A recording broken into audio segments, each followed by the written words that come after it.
Thank you. You can't, Brad. You can't do that to me just as we're going live. I love the new hairstyle. That's awfully unkind. Good afternoon, everybody, and welcome to another Kerfuffle showcase. Delighted to have on the beautifully hatted, and that is a verb that I've just invented.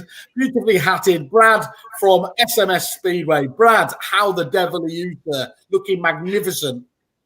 Very well, thanks, Simon. Good to see you again. It's been a little while since we last spoke. It's been a very, very busy part of the industry at the moment. When lockdown, lifted, I think we've all been run off our feet, haven't we? And the message volumes have been very high and continue to remain high. There's no drop off in the run up to Christmas yet, which we'll normally see. So it's been busy, but we're very thankful to be busy. And it's great to be on the show. Well, good. I'm delighted to have you. Obviously, as you said, we've known each other for more years than I can remember. Not that I can remember last week, but we definitely have. Obviously, you were the main text message provider, obviously, with us in my old days at Repeat, and you dealt with some of the very largest. In fact, you deal with the very largest of all clients over there. So you know a thing about scale. You know a thing about a bit about communication. The clue's in the name, although it is a bit limiting, isn't it? Because of course, SMS Speedway, you are not just about SMS, which don't ruin it. We're going to come to a little bit later. But what I like about it, Brad, is the fact that you are probably going to be one of the key litmus tests, aren't you, for activity in the industry? Because I'm guessing that if people are using your services a lot, that's showing a sign of activity and the bubbly nature of the business. It does indeed. We tend to be about 6 months ahead of the curve. So, for example, when that financial crash happened, we saw it about 6 months before it even hit the headlines. And, we tend to see the pickups as well as the slowdowns, which is why it's with such great pleasure I can say that, we're still seeing consistent volumes, still consistent messages going through there. And of course, we have a very good data warehousing and reporting capability that allows us to extract that new oil. They say data is the new oil, and we can extract the value of that market intelligence from our records. And it still shows a continued uplift from obviously lockdown, which was quite hard for the industry. Of course. Well, look, you get hitting me with all your buzzwords straight off. You hit me with omni-channel earlier, and I love that. Omni communication, all that's fantastic. I tell you what, with that ability to predict, obviously, where the market's going, you should be all over spread betting with that kind of godsend knowledge. I might have a chat with you about that later. Nobody knows. We're okay there. Well, look, Brad. I mean, today the title of this, obviously, other than introducing you to our Kerfuffle members and the wider audience here, we're talking about unleashing the power of client communications. So, before we obviously dive into that in a little bit more detail, do you want to just give us a bit about your background and indeed the background of the business? Yeah, sure. Thank you. So the business, as you've alluded to, it's a business communications service. So, everyone these days has mobile phones. And as mobile phones have become more and more intelligent, people have their own preferred way of communication. Some people use WhatsApp, others prefer text messaging, others have, email. So we deliver the message across whatever the client's preferred method of communication is.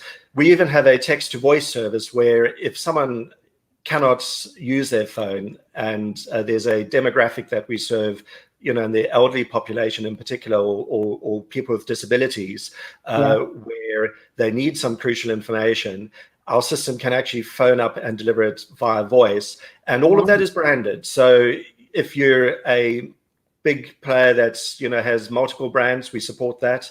And it has its own audio introduction, and we'll deliver that message to you. So we're cross-platform. We have intelligence built into the system, so no one wants to be spammed, right? We get enough spam every day. I've lost count of the number of deceased uncles who have left me 20 million I've received over the past few years. You're mad, Brad. One of those could be a genuine nice fella. It could be, yeah. I could have missed out here. Yeah. I could be in your league, Simon.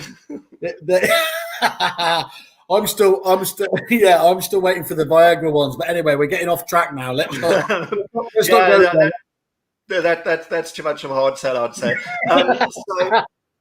So we've kind of got that whole global reach of the text messaging and the various other messaging applications. It's very important, actually, if you're more of an international player, to have this multi-channel reach, because in some places there's a lot of restrictions on something perhaps like text messaging or on some of the other applications. So you need to have that versatility built in. And one of the things that we bring to the table is the fact that we've got this huge investment in being able to serve the various sectors, cross-platform. If you were doing it yourself, you'd have to build all of that in, and that's one huge amount of R&D. With us, it's just a single integration, and off you go. We take care of it all, and we sense when people have read it, so we avoid that spam.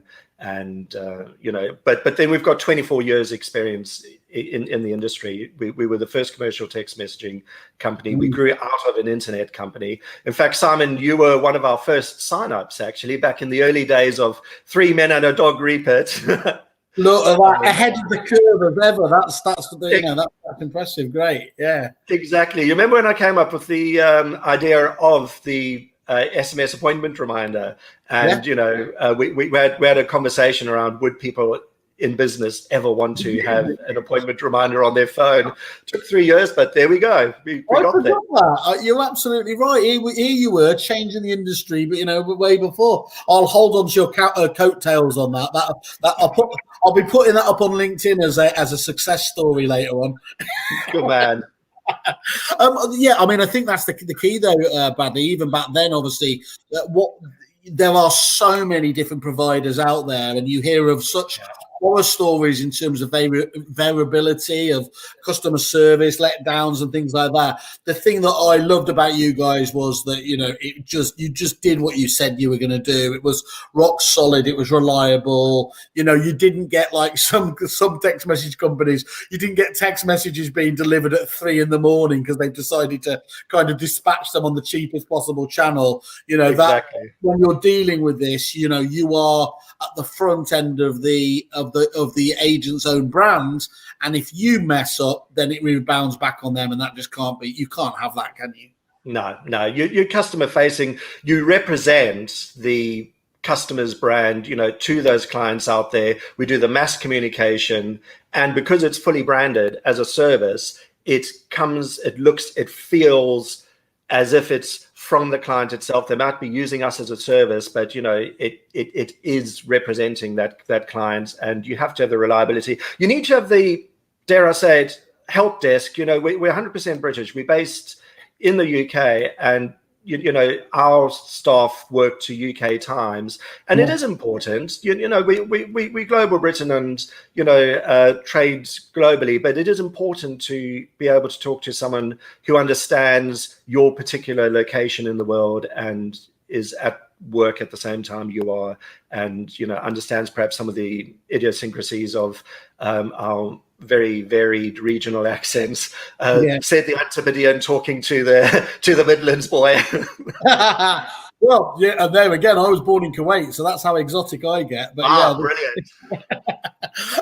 You are right, though. There's nothing worse than seeing sort of these call center operations that start, how did that football team of yours get on over the weekend? And it's like, you can actually see them reaching for the script line, can't you, as they struggle to deal with stuff. I tell you what I like, though, about you. You made that point a bit earlier about, look, this is about responding to people in the way that they want to be responded to. And there's a load of research that, we don't need to go into too much detail now, that shows that if you reach out to somebody, overwhelmingly, that's how you want people to respond back to you, isn't it?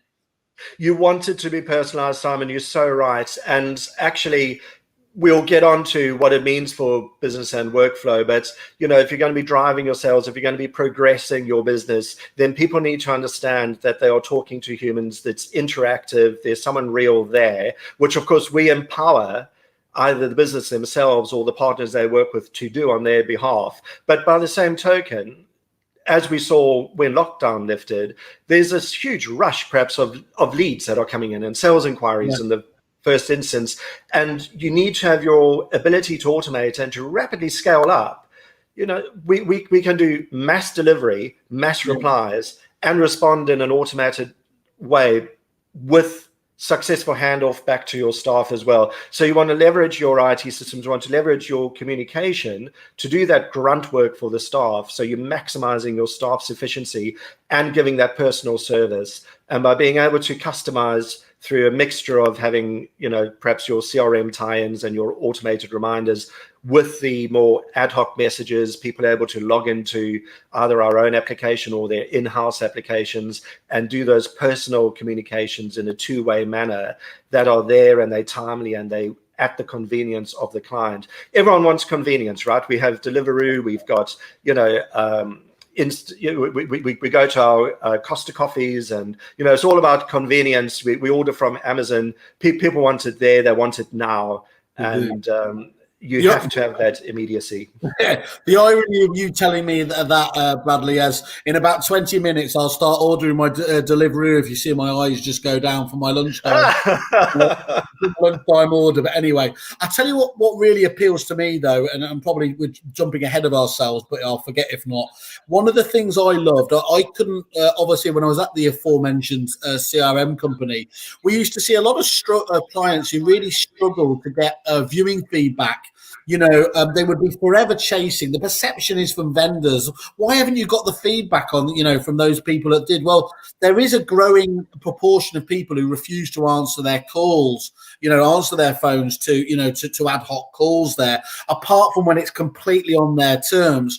What I loved about what you could do with people is using text messages and other tools there, reach out to those people, giving them a way of essentially getting that monkey off their back, but on their terms without having to talk to somebody. So yes, you could finally get the feedback from the people that have done it, and it might be something quick, succinct, and you know wasn't interested because it was too expensive, or you know the elevation, whatever the issue is. But that's where it really impresses me, the two-way nature of what you do. Absolutely, yes. And if you think about it, who's your target market if you selling a property or renting out? Ideally, it's people who have jobs, they are busy people, perhaps they have families, you know, mum's doing a school run. You could be driving, it's not convenient to pick up a call. So you drop that call and then that call perhaps is missed. Whereas with a text message, it arrives in their pockets or perhaps a WhatsApp or you know some of the other channels. And then when they're at the school gate or when they're out of their meeting, they can quickly look at it on their phone, they can see it and they can respond. And of course, we've got the services to back that up as well. So they can respond, but you can perhaps be using our surveys service where you want to collect some data up front, or you want to find out what they thought about a particular viewing, or you know how you could do it. There's a wide range of using surveys. If you had someone doing it manually, then that takes up staff time, but you can automate it through us using our surveys, get that two-way interaction going, and then it hands off back to your staff in the back end, or perhaps if you're using AI chatbots or you know some of the outsourced services, it allows you to build that workflow in, but keep that two-way communication going, as you say, and because you've got that personalized service, that direct one-to-one customization on a mass scale, you know, so everyone feels special. That's good for your brand, that's good for your business, that's good for driving your sales. Absolutely. So give us, you know, in terms of the history of the company, and indeed the kind of scale of the and how you started working with, what's your client base like? How did you start working with these businesses? Well, the text messaging part of the business grew out of a general internet company that did a wide range of things from you know, web hosting and email services and DNS and all the rest of that good stuff, the plumbing of the internet. And we saw the opportunity to connect software, first of all, our own, through to mobile phones, and we saw the utility of it.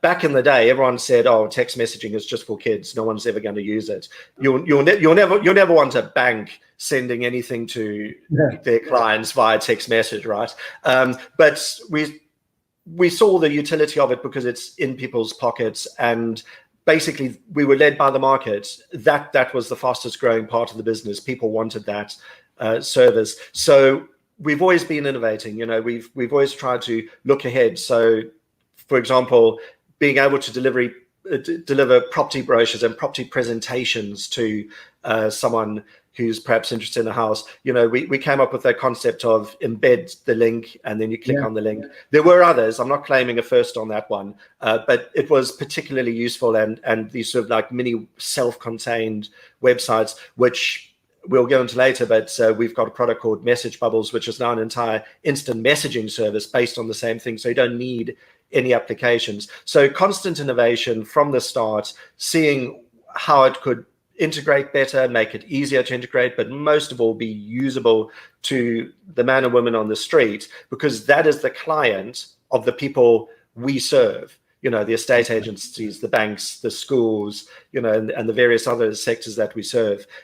So we've then started to focus exclusively on, first of all, text messaging, because we took a stepping stones approach. So in the very early days, we were purely a text message play, but we realized that simply delivering messages wasn't good enough, and we needed to become a platform that actually did intelligent things like surveys, like appointment reminders, which are messages that you can say today, remind Simon to get his Deliveroo tomorrow at 12 o'clock. Okay. And then our service takes care of it. So we kind of grew the intelligence on the tech side.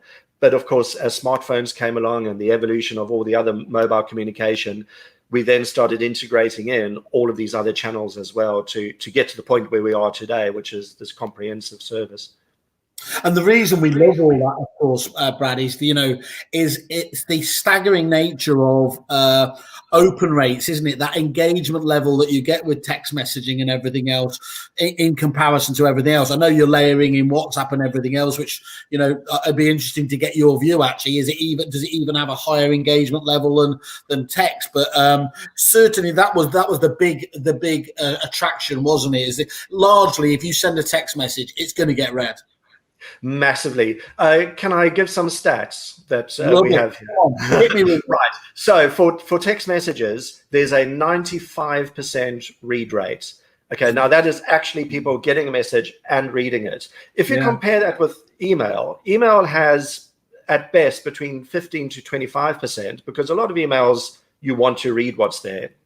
But a click-through rate on email, on average, is only 2.5%. So you've got a 95% read as a 2.5%. But of course, the value is that with email, normally, people have emails on phones, but normally you need to be at your PC, you need to have gone to your email software, you need to open that up to actually read it, okay? You're relying on someone doing something to get that message. The value of SMS is that it's pushed to them. So email you can almost see as them pulling the message to them, but text messaging, you're pushing it instantly to that person, and it's there on their phone with a little alert saying you've got a message to read. So it's far more real time. But in addition to that, with the text message and the WhatsApp and some of these other instant messaging platforms, you can actually see whether it's actually successfully delivered and whether it's been opened in many cases,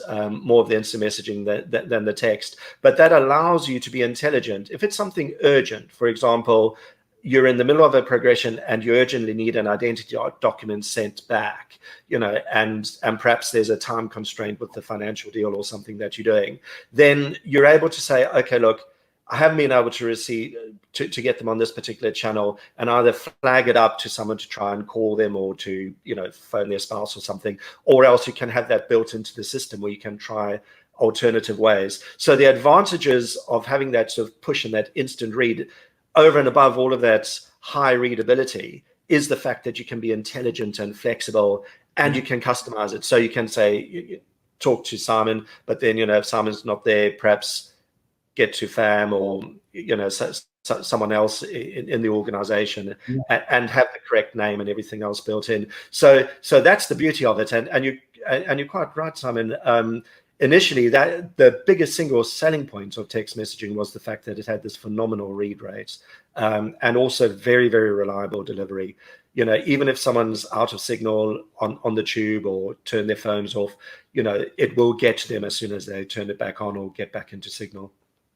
That's right, and I mean, look, I'm looking a bit shamelessly actually at on my iPhone, showing I've got 13,000 unread emails in there. So, don't apologies to everyone who's still waiting for a response to those ones. There, it's probably those aforementioned Viagra ones we were talking about. Actually, Bradley.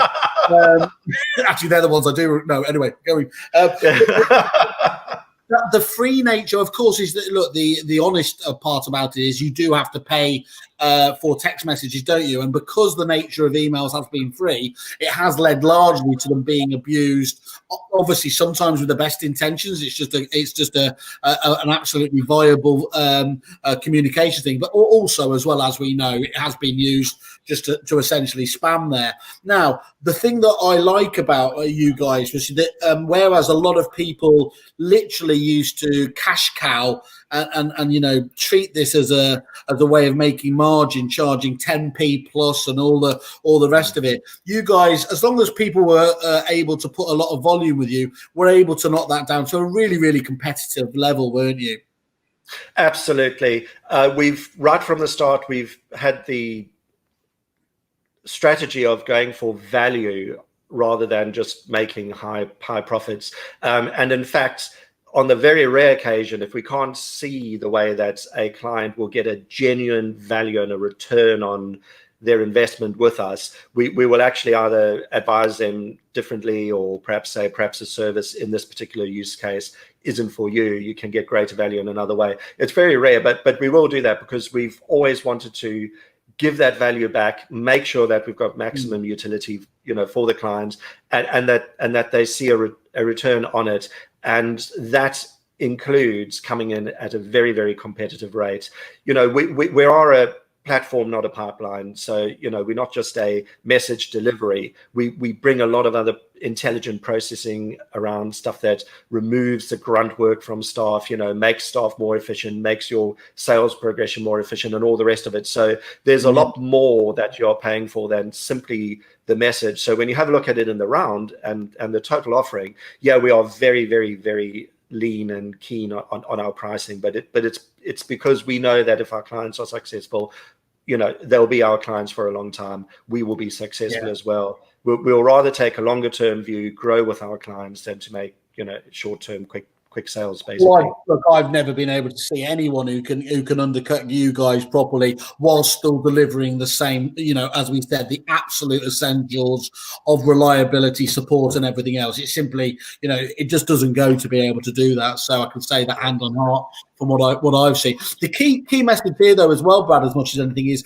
not to go all sort of Batman on you, but with great power comes great responsibility, doesn't it? Because actually, if you have that, just because you have that ability to get into literally the palm of somebody's hand almost instantaneously, you need to guard that, very, very carefully, don't you? Because if you do get too overzealous and too spammy, you're going to lead to them not just unsubscribing, but actually thinking ill of the brand itself, aren't they, and wanting to distract themselves. So you have to be hyper relevant still when you're thinking about this stuff, don't you?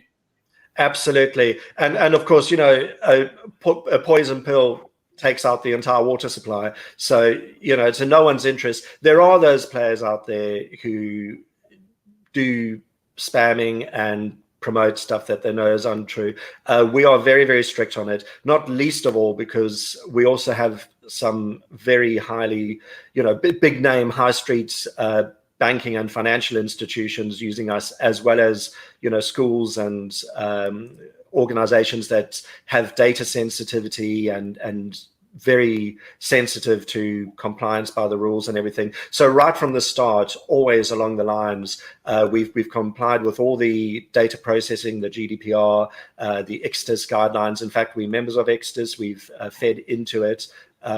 Back in the founding days of the company, when the internet and all this communication was starting off, I was actually a founding signatory on the IETF, the organization that created the policy for the internet in this country as we know it. So, you know, we've been involved, with me personally, but as a company, all the way along. You'll see on our website, we FSQS, member of the FSQS, which goes through various validations around us as well, and our compliance. And we've got built into our platform the regulatory, but also the good practice, the best practice approach. So, for example, people are able to reply stop to stop messages going to them, or stop all to prevent all messages going to them. We've got that compliance, and we've got the ability to feed that back into our clients' CRMs and databases as well. Internally, it's called blacklisting, and it's a service that we've supported almost from the start of the business. We take data security extremely seriously, and we have a huge focus around the security, but we also monitor for spammers, and it's built into our DNA, not just through our IT, but with the people, the staff, our support at all levels of the company. We're looking out for the people who are going to abuse the system and potentially place our reputation, or perhaps the reputation of the sector as a whole, in disrespect. So we focus on the value, we focus on the legitimate use, and we're not afraid to say no to clients who will abuse it. You've got to be able to protect that avenue from your point of view and the wider client base. Sorry, you did cut up there at the minute. You fantastically turned into a bit of a pink Dalek. I just wanted to just make sure I got that bit. When I asked you that, you know, you've got to defend that kind of, make sure you don't, you don't become too spammy.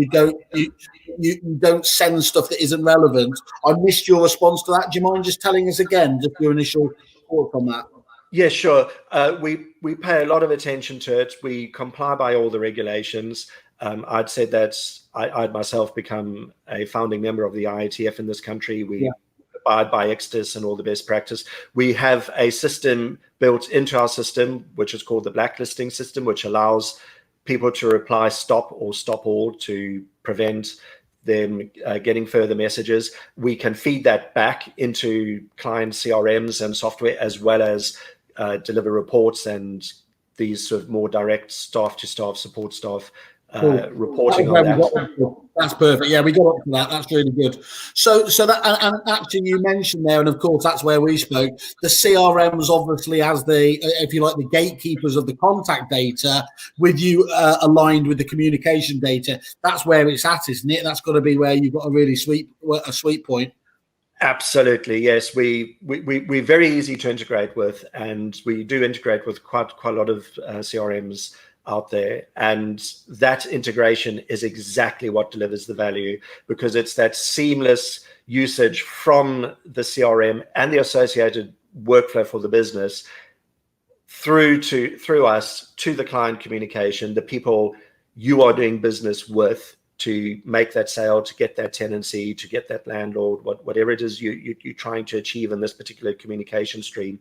And it's that seamless integration to the end person, back into the business, back to the correct person in the business. So, for example, our two-way messaging, it's intelligent. It will route messages back to the person who's currently dealing with that conversation with that client. So if that conversation moves on to someone else, say you've progressed to the next department, it will move that conversation along as well. It keeps updating, keeps tracking it.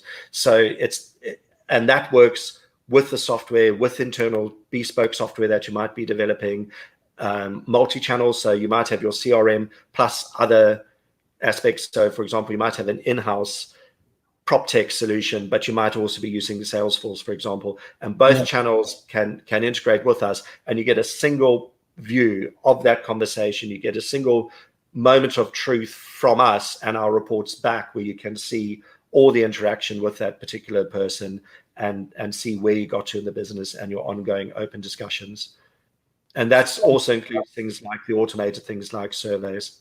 Excellent. Well, I've certainly seen that, just if you weren't the first person to integrate, you were certainly one of the very first to integrate us in the good old days. And I know you obviously got, you were able to do that same level of service with the other CRM. So that's really impressive. So give us an idea then how your service actually benefits both estate agents and letting agents then, Brad. What's some of the different ways that agents use your services?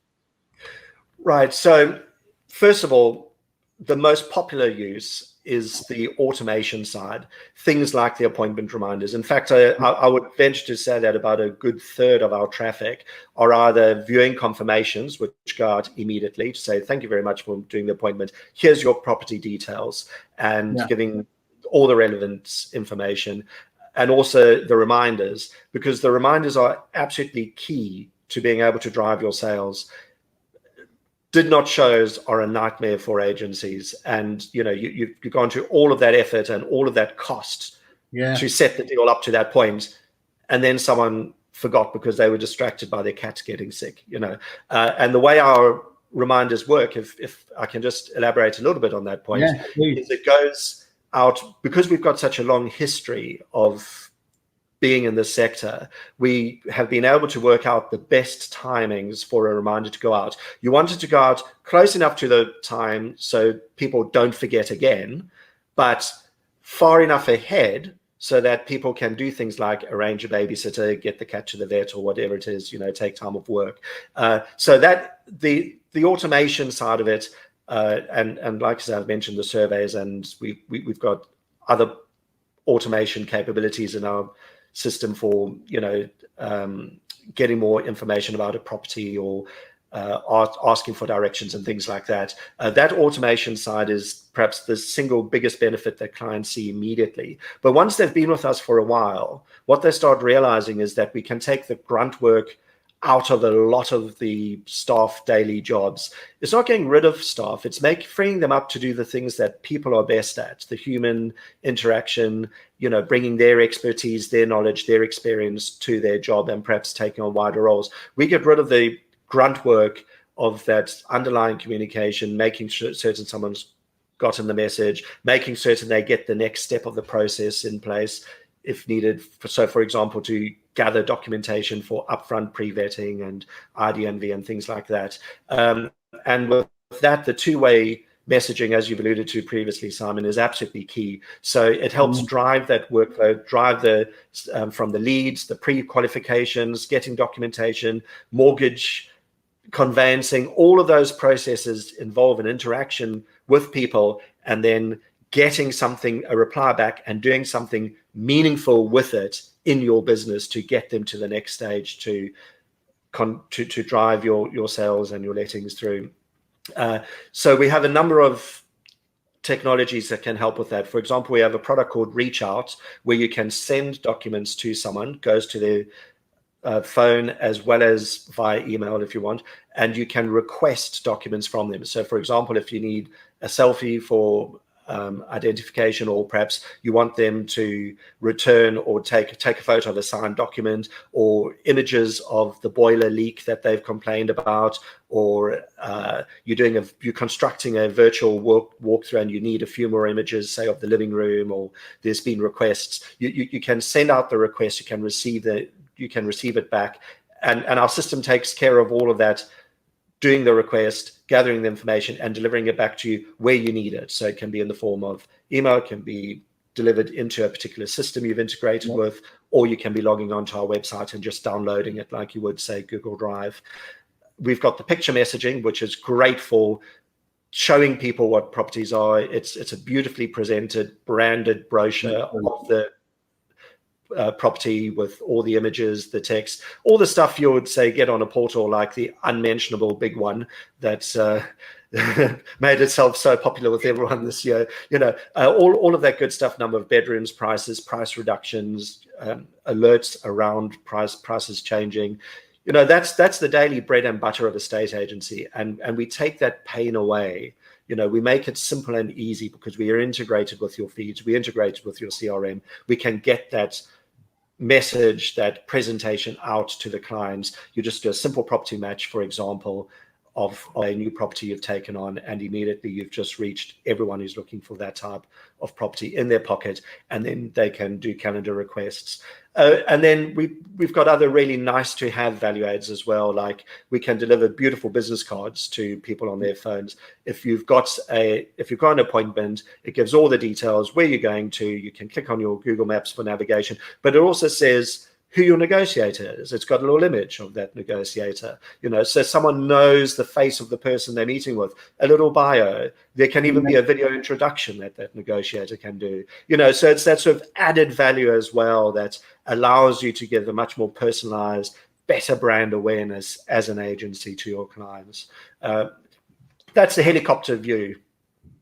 Well, I know you do a huge amount, and I mean, certainly, I remember we did a no-show calculator in our old days, and once you look, looking at actually how much it cost with, a few phones back to the office, the phone calls back to you to find out, the phone calls out to find out where they are, why they're not turned up, the time spent, the time in petrol, and it worked out as like over 30 quid, and that was going back years and years ago there. And for the sake of a couple of text message reminders, I remember you and I worked on a project, I think it was for Robinson Jackson, and it drastically cut the amount of, I think it was over 90% of the time.